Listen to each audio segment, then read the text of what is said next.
Hello दोस्तों, नमस्ते, प्रणाम, स्वागत है आपका हमारे यूट्यूब चैनल पर।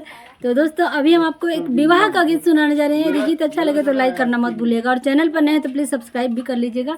चलिए गीत शुरू करते हैं और गीत अच्छा लगे तो शेयर भी कर दिया कीजिए। दोस्तों देखिए गीत हम बहुत मन से गाते हैं, लेकिन आपको अच्छा लगता है कि नहीं लगता है प्लीज़ एक बार कमेंट करके बताएंगे तो पता चलेगा। चलिए गीत शुरू करते हैं।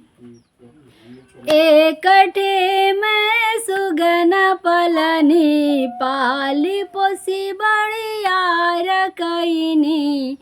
अरे माई हो सुगना उड़े दूरन देसवा पिजड़वा हमरो सुन भइले। एकठे में सुगना पलनी पाली पोसी बड़ियार कईनी। अरे माई हो सुगना उड़े दूरन देसवा पिजड़वा हमरो सुन भइले। एकठे मैं धियावा पलनी पाली पोसी बड़ियार कईनी। अरे माई हो धियावा चलेनी ससुरवा त घरवा हमरो सुन भइले।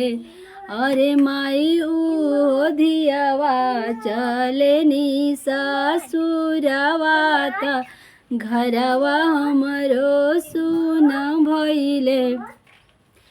घरवा में अमरो में दुआरा पे पापरो में। अरे माई टेकसी का फाटक धैले भैयारो में। बहिनी ससुरे जानी बहिनी ससुरे जानी। एकठे मैं धियावा पलनी पाली पोसी बड़ियार कईनी। अरे माई ओ धियावा चलेनी ससुरवा त घरवा हमरो सुन भइले। घरवा में चाचीरो में दुआरा पे चाचारो में। अरे माई टेकसी का फाटक धैले बिरनरो में। बहिना ससुरे जा